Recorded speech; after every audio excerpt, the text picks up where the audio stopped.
All right, thank you for staying with us. You're still watching the Weekend Show, and you're now on the Climate Chat segment of the Weekend Show. My name is Zainab Aditola. In the spirit of Women's Month, I know it's no longer Women's Day, but March is still regarded as Women's Month.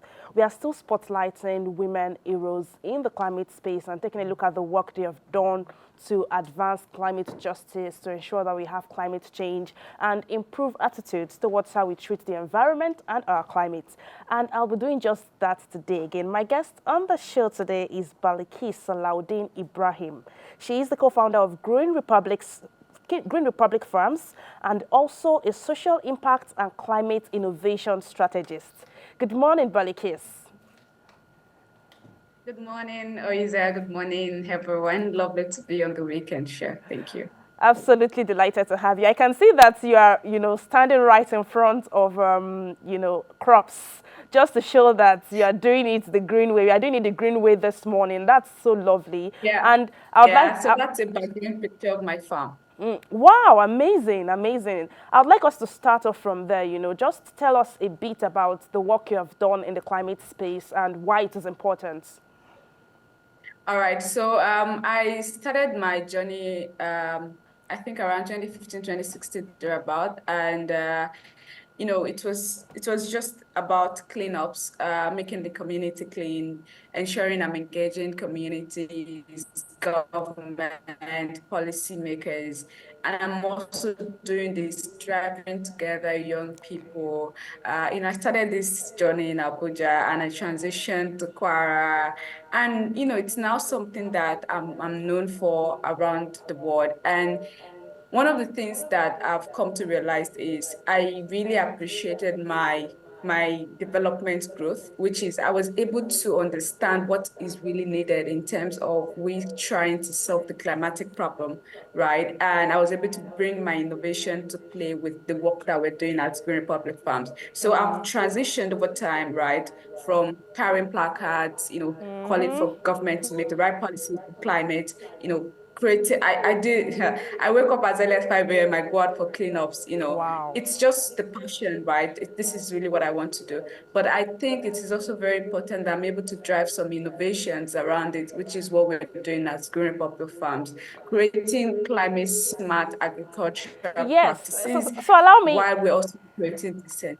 allow me to break in there and say that amazing work. And I know that you started doing this at a very young age, so it just goes to show that no matter how young you are, you can take action towards a more climate-friendly society. But now you've transitioned beyond advocacy to doing actual work, farming in a way that is climate-friendly. Tell us about that. What does it mean when you say that you do climate-smart agriculture?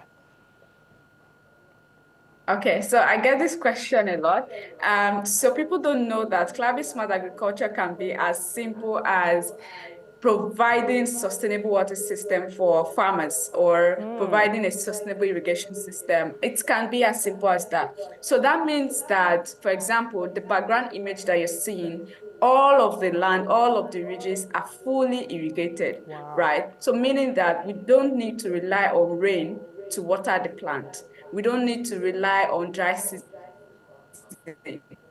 We don't, our farming is all year round farming, so it's not seasonal, right? So it helps us to adapt to any climatic condition that wants to come. For example, now we have been seeing a lot of rainfall early in the year already, right? While a lot of farmers sees this as an opportunity for dry season farming, it is raining.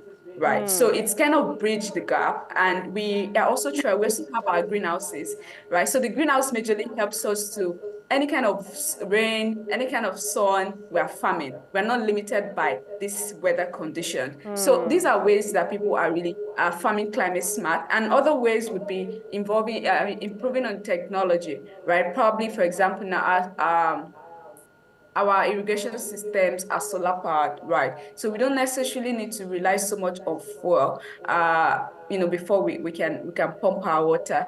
And then we also have, some other developed agri-tech components that are developing technologies that can help you from wherever you are. You can monitor what is happening on your farm. There are technologies that can help you identify pests on your plant. That technology can help you understand when it's time for you to transplant from your nursery to the open field or into your greenhouse, when it's time for you to start harvesting. So all of this technology are coming to place, meaning that as farmer, you can also do other things as you're growing your farm, unlike the Amazing. conventional way of farming.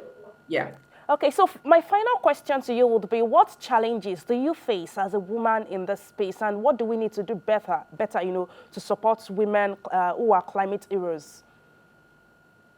Yeah, so I was doing a bit of research over the week and I realized that we do not have so many women who are climate smart farmers, right? And this is actually a challenge because Yeah. women most times find it difficult to adapt to new change or to adapt to the climatic condition they're facing. A lot of women in the community or local village where we have our farm, they've had to leave their farm because of climate change and they're working with us. So they don't have the capacity to say that this is what they want to do. This is how they want to be resilient to climate change, right? And this is also because there is no provision for it. And we are already pushing that agenda at Green Republic Farms. We're empowering women and young people so that they don't have to go through the same challenge of not being able to be resilient to climate change in while they're trying to farm, while they're trying to provide us with food. Another All right. challenge would be financial challenges. Most of the times, this technology that we mentioned, they're quite expensive and people in local communities cannot afford them, right? So the affordability part of innovation, the affordability part of climate smart, it's also there. Yeah. All right, then. Thank you so much, Balikisu Salaudin, for being our guest on Climate Chat this morning. Two important things that you say. We need to improve the capacity of women in the space and also look for systems that will support women and empower them financially to be able to carry out climate smart agricultural activities. Thank you also for being a climate hero here in Nigeria, and well done. Amazing work that you do. Thank you so much, Eliza. Have a great day. And you too. All right, and that's how much we can take on the climate chat this morning. Don't go anywhere. We still have a lot of other exciting segments coming up for you on the weekend show. My name is Zainab Aditola. See you next week.